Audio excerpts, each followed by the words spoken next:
अस्सलाम वालेकुम students, welcome to my channel. Students, आज हम लोग MGTC 02 का जो थीम नंबर 3 है उसको हम डिस्कस करेंगे। जिस तरह से हम लोग पहले थीम 2 और थीम 1 को हम डिस्कस कर चुके हैं। तो अगर हम थीम 3 को देखें, देयर इज़ यहाँ पे हम लोग बेसिकली जिस चीज़ को हम डिस्कस करेंगे वो है हमारे पास फैमिली बिजनेस। ठीक है, तो फैमिली बिजनेस में हमारे पास क्या है कि there is no hard and fast definition of family business. The ownership and control is by member of family, not only one member of family.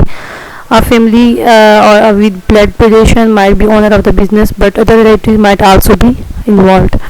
यानी फैमिली बिजनेस ये होता है कि फॉर एग्जांपल जिस तरह से हम लोग अक्सर देखते हैं कि एक बिज़नेस होता है जो किसी के ग्रैंडफादर ने उसको बनाया होता है, तो वो क्या होता है कि फिर उसके बाद उसके फादर को वो होता है, फिर उसके बाद उसके जो बेटे हैं वो उसको ऑन कर रहे होते हैं।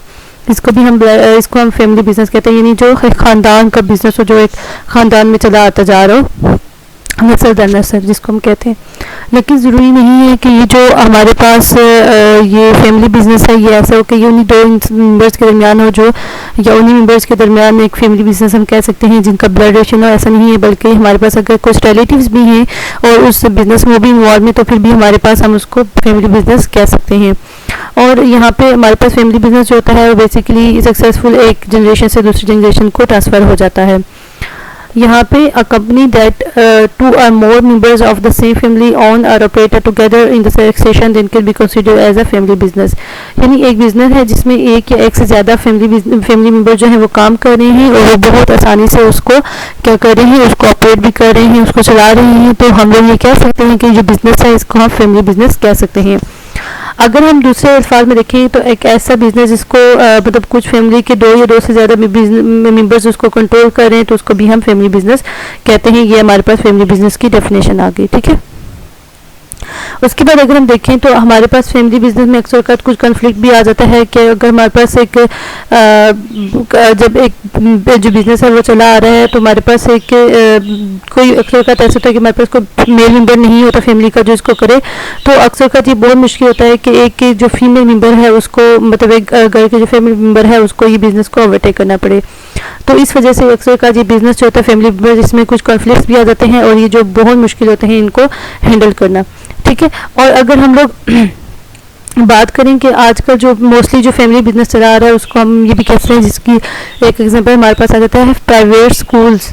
आपने देखा होगा कि अक्सर ये होता है कि एक हस्बैंड वाइफ मिलके, बहन भाई मिलके या बहनें मिलके, भाई मिलके ये अब हमारे पास एक स्कूल बना देते हैं, जिसे वो बिज़नेस ही होता है एक तरह का, जिसमें क्या होता है कि वो एक या एक से ज़्यादा फैमिली मेम्बर होते हैं जो आपस में मिलके एक बिज़नेस क्रिएट करते हैं और जिसको बाद में बहुत सारे वो आगे एम्प्लॉयज़ वगैरह रखते हैं और फिर ये बिज़नेस जो होता है वो नस्ल दर नस्ल में ट्रांसफ़र होता जाता है।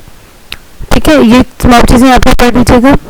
और लेकिन इसमें ये भी उन्होंने बताया हुआ है कि अक्सर ये ज़रूरी नहीं है कि ये हमारे पास जो बिज़नेस है वो नेक्स्ट जनरेशन में जाए, और अक्सर ये होता है कि हमारे पास जो फैमिली बिज़नेस होता है वो एक जनरेशन से दूसरी जनरेशन में तो जाना है, लेकिन थर्ड जनरेशन में जाना काफ़ी मुश्किल होता है। यानी अगर आपके ग्रैंडफादर ने बिज़नेस को बनाया है तो वो आपके फादर के पास तो जाएगा, लेकिन उसके बाद अक्सर काफ़ी मुश्किल होता है कि आप थर्ड जनरेशन में जाए, और अगर ये थर्ड जनरेशन में चला भी जाए सक्सेसफुली तो फोर्थ जनरेशन में जाना काफ़ी मुश्किल होता है।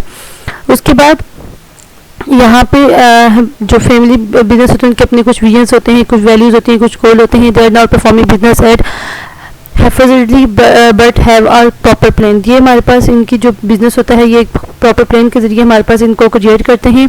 ठीक है, उसके अलावा जिस तरह से हमने ये पहले भी क्लियरली मेंशन किया हुआ है, it is clearly mention that how much participation of each family member would be there. ये हम पहले भी बता चुके हैं कि किस तरह से हमारे पास हर फैमिली में से कितने मेंबर्स की जो वहाँ पे प्रेजेंस जो है वो ज़रूरी है।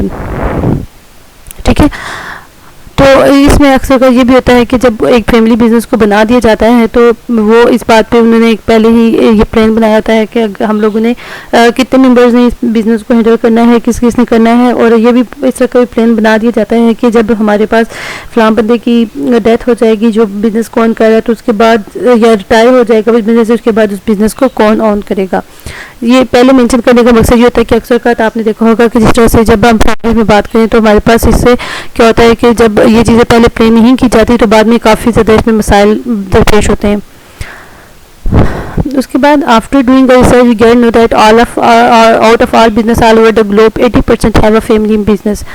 ये भी आपका ऑब्जेक्टिव में भी आ सकता है कि अगर हम मतलब रिसर्च के तहत पूरी में कितने फैमिली बिजनेस, कितने परसेंट फैमिली बिजनेस है, तो 80% जो है वो फैमिली बिजनेस है। This is common ratio for both developed and undeveloped countries. यानी ये तमाम जो डेवलप्ड कंट्रीज़ हैं या जो अभी डेवलप हो रही हैं तमाम को मिला के ये एक रेशो बनाई गई है। This family can be with parents और एनी ब्लड रिलेशन। ये जो फैमिली बिजनेस है किसी भी, ये पेरेंट्स के साथ भी हो सकता है या कोई भी ब्लड रिलेशन, बहन भाई के साथ भी हो सकता है, बहन बहन का भी हो सकता है, भाई भाई का भी हो सकता है। If we research about any of the successful brand we got know that they have family business stories.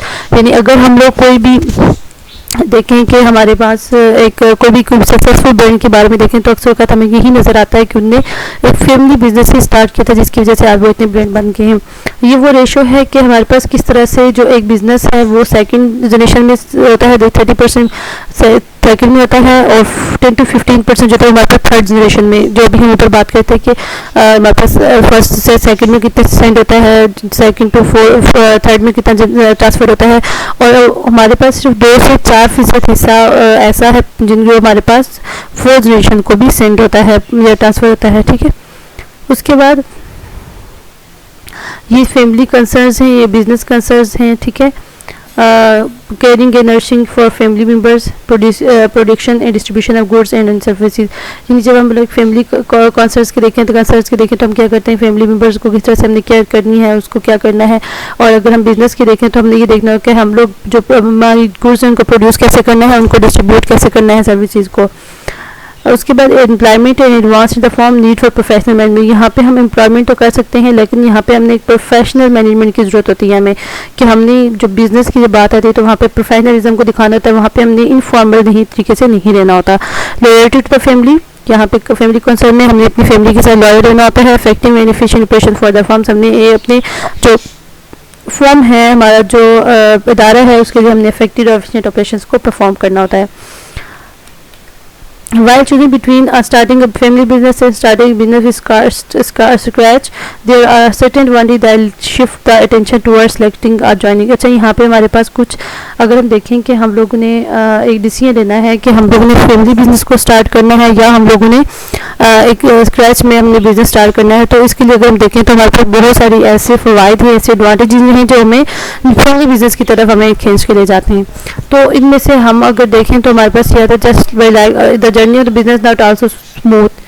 Business organization also have ups and downs in it like just an person। अच्छा, अगर हम लोग इस चीज़ की बात करें, मैं आपको अपनी वर्डिंग में ये चीज़ समझा देती हूँ कि जब हम लोग अगर बिज़नेस की बात करें, जिस तरह से हमारी अपनी ज़िंदगी होती है उसमें भी क्या होता है कि हमारे पास ज़िंदगी में अप्स एंड डाउन आते रहते हैं।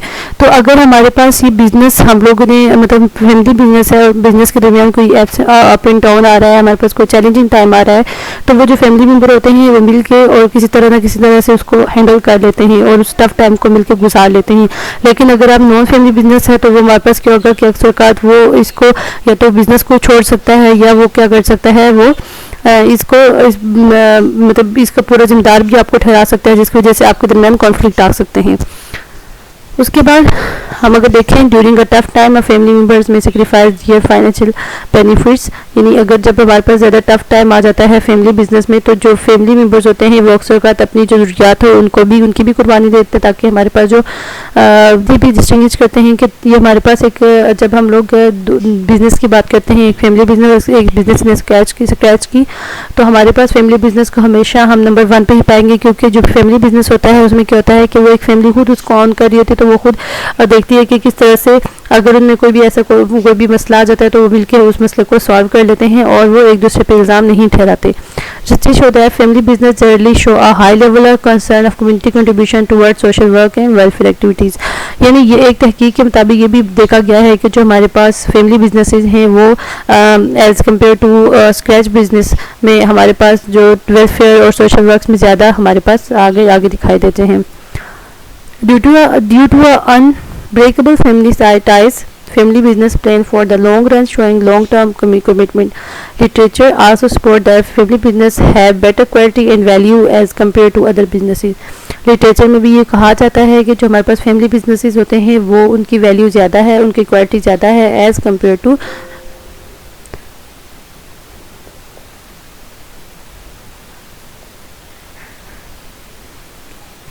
कि उनकी एज़ कम्पेयर टू जो दूसरे बिजनेसेस हमारे पास मौजूद हैं या दूसरे बिजनेसेस किए जाते हैं।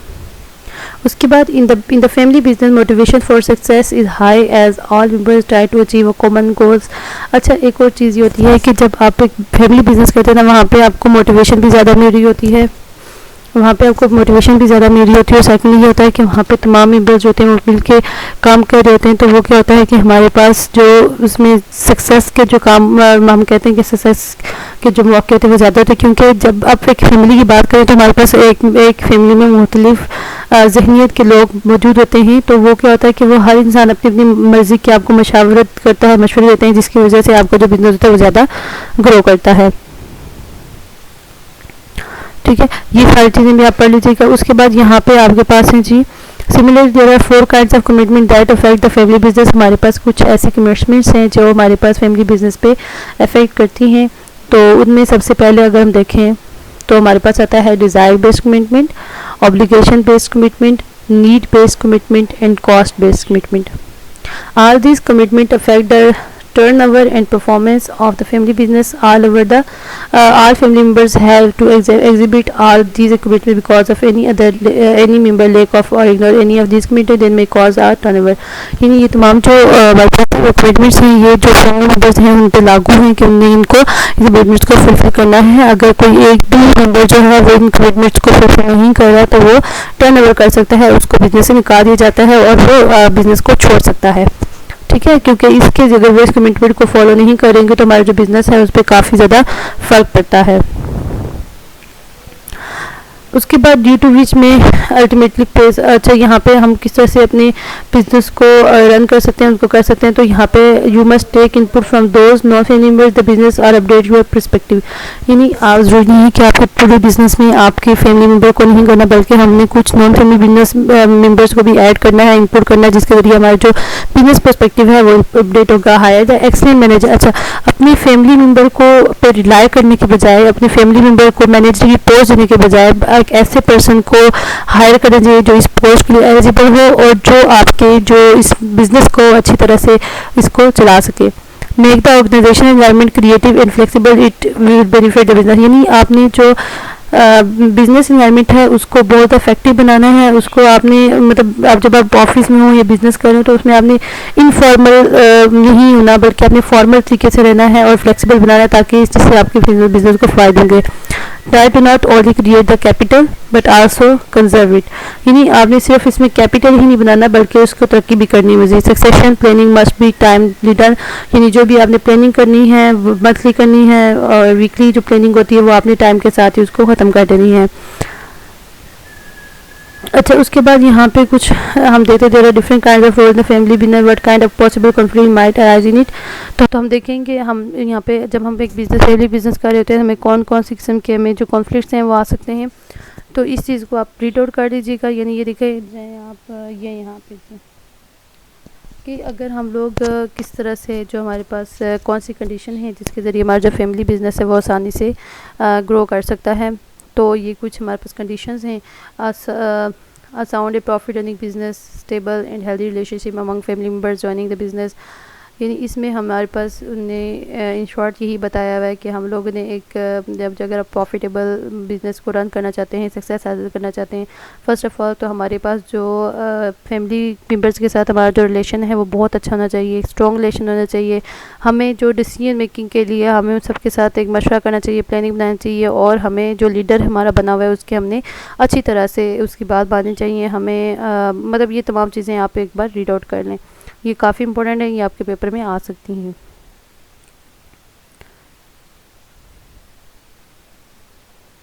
ठीक है, बस यही था। ये बाकी चीज़ों को आप एक बार रीड आउट कर लीजिएगा, ये बाकी इतनी इंपॉर्टेंट नहीं है। हाँ, इनको ये है कि आपकी ऑब्जेक्टिव में इसके बारे में कुछ भी पूछा जा सकता है। अगर आपको मेरी वीडियो पसंद आई है तो आप काइंडली मेरे चैनल को सब्सक्राइब कर दें, और अगर कोई भी मसला है, कोई परेशानी है, यानी इसको चीज़ को अगर कोई चीज़ समझ नहीं आए तो आप मुझसे पूछ सकते हैं। Thank you so much. अल्लाह हाफिज़।